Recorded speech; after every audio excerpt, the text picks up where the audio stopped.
Hey, welcome back to the channel. If you're new here, I'm a real estate professional with years of experience under my belt, both as an agent and as a leader running brokerages and teams. But every journey has its learning curves, and today I'm going to share with you a very special topic. If I had to start all over again in my real estate career, what would I do differently?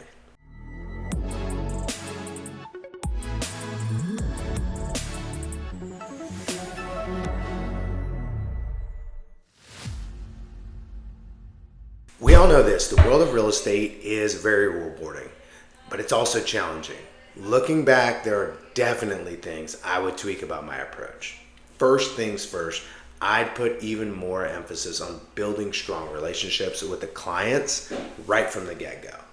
Now, what I mean by that is real estate's not just about the transactions and the dollars that we get, it's about building trust, understanding, and showing support. So I'd invest more time personally in getting to know my clients on a more personal level and understanding their dreams, their fears, and their motivations. The reason why this is really important is because not everybody is ready to just trust the agent that they're working with.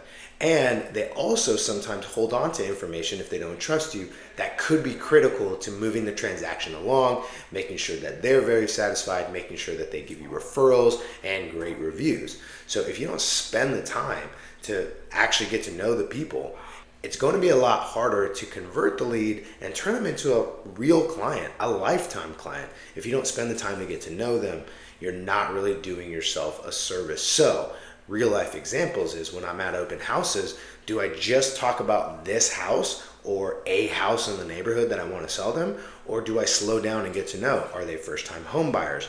Are they in the military? Is this a multi-generational household where they're going to have grandparents living with grandkids and parents, right? Getting to know those things helps me navigate further down the road. I can't tell you how many times me or an agent that I work with have gotten into a place where some deal goes sideways on us and we learn, wow, we knew nothing about this big part of their life, about the divorce, about the step kids who are now moving into the home and they've never lived with them before, right? Bonus kids is what they call them. Well, these are things that we didn't learn about, and they ended up putting either big hurdles inside the transaction that we had to overcome or outright blowing up the transaction. So really important that we spend time getting to know people, and learning how to do that is a really important part. So mastering skills is another thing that I would put more focus on. Mastering the skills of connecting to people and building trust and building a place of understanding so that I know exactly what makes them tick, why they're doing what they're doing, not just how many bed bath do they want and what's their budget. It's a big deal.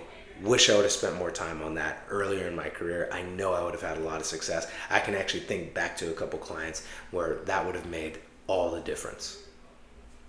Secondly is networking.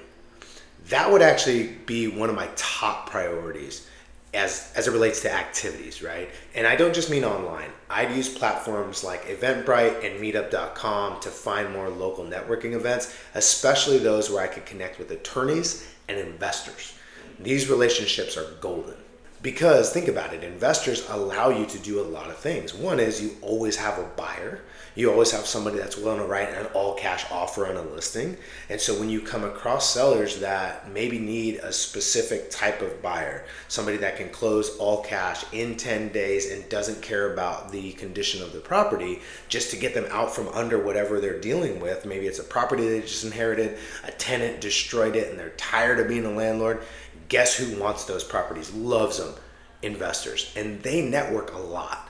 The other thing is attorneys. They work with probate. They work with divorces. Those are people that I'd really like to get to know at a better level, see if there's a way I can add value to them, and then also see if they can refer me clients. A good example, a real life example for attorneys is people that do trust and probate, right? So those people are oftentimes people that I will refer business to. So whenever I represent a buyer or one of my agents represents a buyer, we ask them, are you going to be purchasing this house and holding it in your personal name, or will you be purchasing it in a trust? We know this, something like 80+% of people purchase in their own name instead of a trust. And there's complications with that. I'm not an attorney, so I won't get into that. But what I do know is I recommend people put their property in a trust, and so I refer that business to that attorney. Well, what if I do that before I even ask them for business? Obviously, that's going to be a really good relationship that I can work on. So if I could go back and do it again, I would network more with investors and attorneys. Next is continuous education. The real estate market is always evolving, so continually learning and training are absolutely key. I'd stay ahead of the curve by listening to very specific podcasts like On the Market and Housing Wired Daily. These are really helpful and really powerful because knowledge is power in our industry, not just in the world, but the more you know, the more you're able to speak intelligently about specific topics. So think about it this way. When you do have that client who does pay attention to the news, is watching the latest, inflation reports, the CPI data, and all these other indicators, and you don't even know what an inverted yield curve is, but they know it's a big indicator for a recession coming, and then what does a recession really mean for interest rates?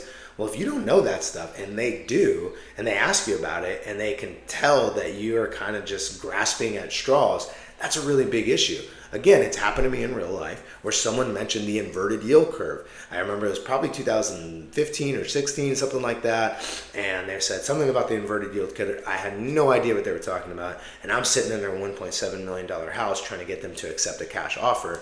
And they were like, this guy doesn't even know what the heck I'm talking about. Why would I trust any transaction with them? So I learned that lesson the hard way, and I ended up starting to be infatuated with statistics and data as it relates to the market so I can help people interpret it. One, I did that because I didn't ever want to get stuck again in that situation. What I learned as well, though, is that it gave me a better handle on what was going on in my own industry, and I can make decisions on that, based on that, for myself, for my team, for the brokerage, for everybody else that I'm a partner with. That's a super helpful thing. Not to mention, I can then teach other agents how to do that stuff. So continuous education and plugging into really good resources that help you stay on top of the market. Wish I would have started that a lot earlier. Now, moving on, in today's digital market, a solid online presence is a non-negotiable. A professional website and active social media channels showcasing monthly market updates and new build projects would be a top priority because it's all about providing value. So here's what I would do practically. One is I would get all my social channels dialed in, and I would be posting a minimum of once a day on Instagram, on TikTok, on Facebook, just something like a reel. I would also post 3 to 5 stories. But more than all those specifics that I'm giving you, I would take the time to learn those specifics. I would go to a training. I would read an article about what the best times to post is.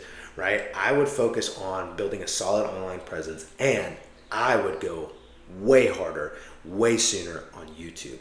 Even if I'm not good, I would have started YouTube way earlier. Even if it's just, hey, I'm here at this coffee shop, it's not super high production, whatever, and just showing bits and parts of the town, because YouTube is a really searchable database for a lot of people when they're trying to figure out, I want to move to San Antonio. What is there to do there?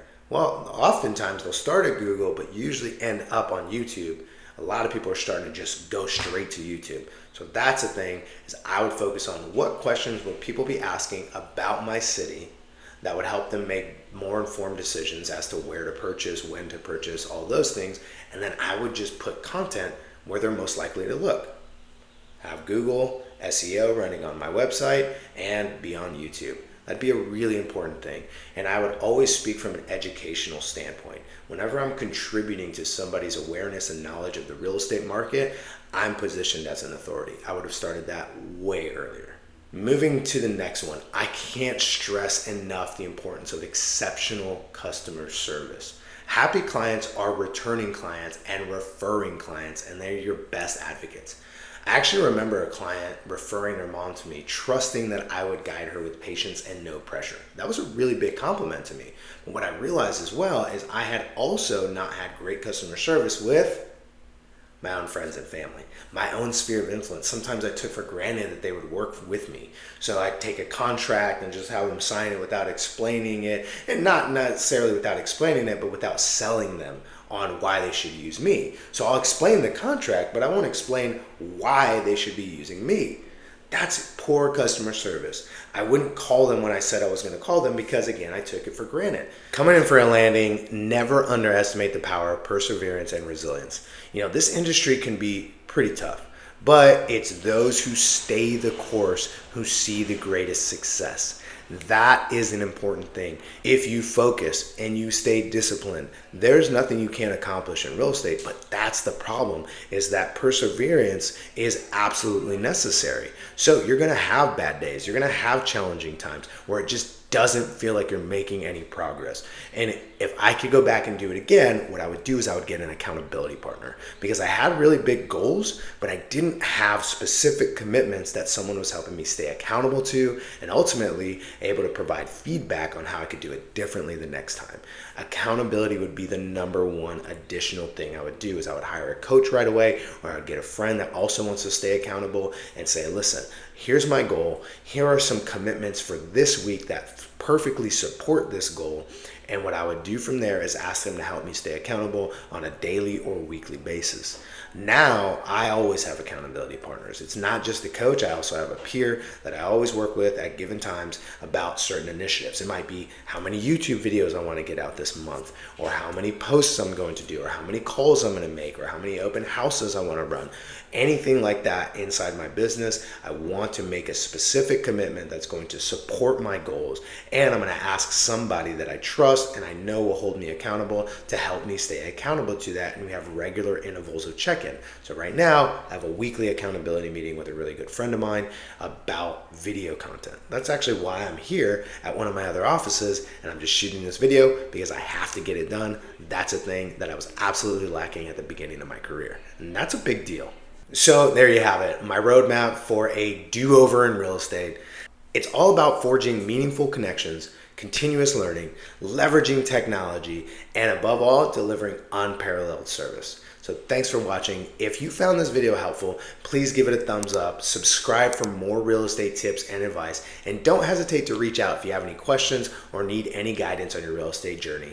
Until next time, keep building those relationships and making smart moves. Happy selling.